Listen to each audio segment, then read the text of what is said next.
Inter Miami co-owner Jorge Mas has confirmed Lionel Messi, who's en route to join them, is going to receive an annual salary between 45 million and 55 million following negotiations that lasted 3 years. Negotiations lasted 3 years, good grief. But on top of that, Messi will also receive a percentage on club shirt sales, a share on MLS Apple TV subscriptions, and franchise sales upon retirement. I mean, really, has the game... we know he's the best player in the world. He's probably the best player we've ever seen. Has the game gone overboard now when they're paying so much, more than a salary, just to attract the biggest player? If it were the rule, then I would say there's more to be concerned about than the exception. This is not too markedly different from what the Galaxy did with David Beckham. You know, the quantums may be different, but the timing and the finances in football have gone vertical since David Beckham's, descent, I would say, into American football. So the reasons why Beckham has got a franchise is not because he's put his hand anywhere near his pocket. It's because the deal that he did with the Galaxy was the next franchise that was available. If he went and played for the MLS, because a lot of it's about playing for the MLS, because the benefit of some of these players is playing for the MLS to some extent, he would get the next franchise off the rank, which meant Inter Miami, then Beckham has a valuable franchise and he can go and get everyone to fund it, which is what he did. Yeah. So this is not something that's unusual. The fact that they're moving it into overage and opportunity for extra revenue as a result of the MLS subscription deal. I'm assuming there's a base point that they're going to start from, and then they're going to give them a percentage of what the overage on that is. They clearly believe that the economic model that Messi brings to the eyes on the prize is going to be a benefit to them. Now, whilst we sit there scratching our heads and think, for the love of God, this is a footballer. Where have we got to? Footballers are now movie stars. Media is now digital. The accessibility around the world has gone up 50 times in terms of the people being able to watch it in the far-flung corners of the world. Yeah. So whilst I goggle at the scale, should we sort of roll our eyes at Tom Cruise being name above title on every single film? It's Tom Cruise in Mission Impossible, not Mission Impossible starring Tom Cruise, and ultimately Tom Cruise gets £50 million a film.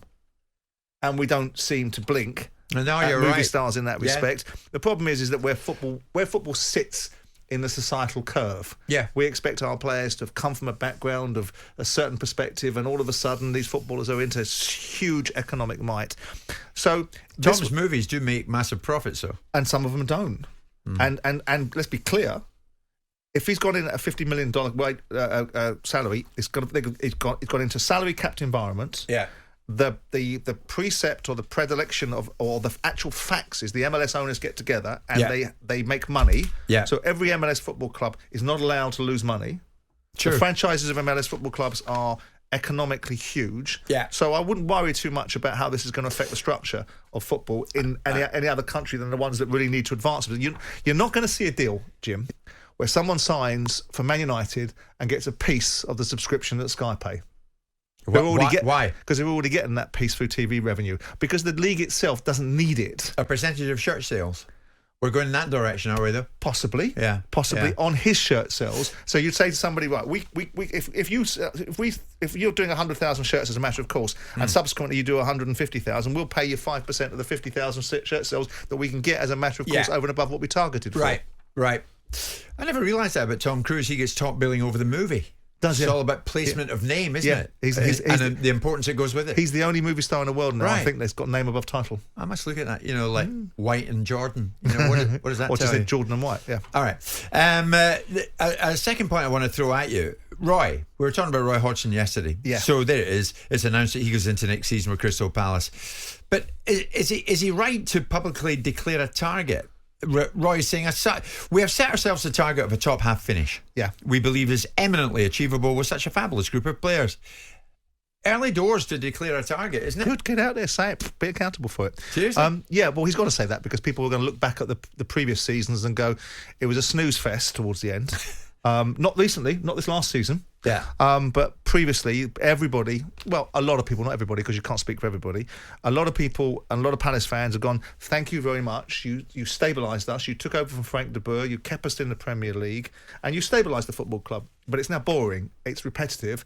And we're not seeing a particularly aspirational team, and we're not seeing particularly entertaining football. Sure. Time for a change. So we'll hold them to the standard. So then. Roy's now come out and said our target, right? Yeah. Well, targets are there to be hit or missed, right? Yeah. And most of the time, people miss their targets. In this instance, what he's doing is going after the naysayers. What you think of me previously, what you think we were accepting before. People are talking about the Brighton phenomenon, the Brentford phenomenon. And Crystal Palace not even in that conversation, and we've been in the Premier League longer than both of you put together. Yeah. So we should have that same outset of ambition. I don't look like an ambitious appointment. So what am I going to do? Obviously, given the fact he hates to talk to the media, I'm going to make an observation that we're going to be a competitive side next year. Good, so we should. Let's hold them to that standard. I want to throw this finally at you, and I want to make time for it. We've only got a few seconds left. But recent survey, National Supporters Survey. How many of you feel positive for the future of football? 10,000 fans were polled. Only a third of them feel optimistic for the future of football. Then you look at it closely, Simon. 1 in 5 fans say they're attending fewer games because of the rising cost of living. Yeah. Almost a third had reduced their match day spending because they've got to reduce it because they don't have the dough. Well, this is on such things as food, drink and programme. This is a fact of life. I mean, ultimately, we're going to come out of a cycle sooner rather than later. Are we? Post-COVID, post the Brexit shock effect and post the Ukraine war, we're going to see a recalibration of the finances in this country at some point. Inflation will come down. So that part of the question, which is obviously, are you worried about money? Yes. Would you be prepared to sacrifice going to football? Depends what the question was asked. If you talk about 37.8% of fans feeling optimistic, who did you poll? If you walked into Newcastle and asked Newcastle fans, you'd have 100% of Newcastle fans saying they're optimistic for football. If you walked into Manchester City and asked them, it's curious to answer the. Is it because they 10,000 fans? 10,000 fans. Yeah, from all levels of the game. I understand the quantum, right? Yeah. But the question itself is, why are you not feeling optimistic? The Premier League is going from strength to strength economically. The dominance of our teams in Europe is becoming more prevalent again in terms of we've won the Champions League, we've won the Europa Conference League, the Papa Johns of the European tournament roster. And we've got sides that are very competitive. We've got arguably the best side in world football, albeit it's funded by Middle Eastern money. Why are you not optimistic? I would suggest that people are looking at it from the point of view outside of the Premier League and saying, unless we get better distributions, the pyramid of football is in jeopardy. Well, they've just done a deal for the EFL, which has got a 50% increase in TV revenues. They've got an independent regulator coming in, which might clean the game up.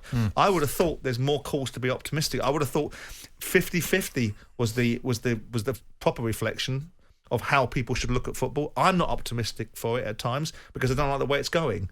But I'm not pessimistic about the fact that it's existential problems coming down the line.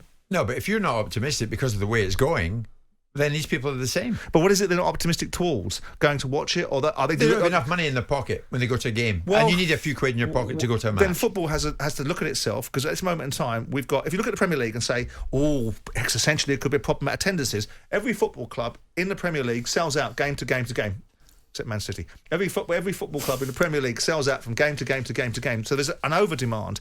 And if football's the smallest revenue stream that football generates at this moment in time is what fans pay to get in the stadium.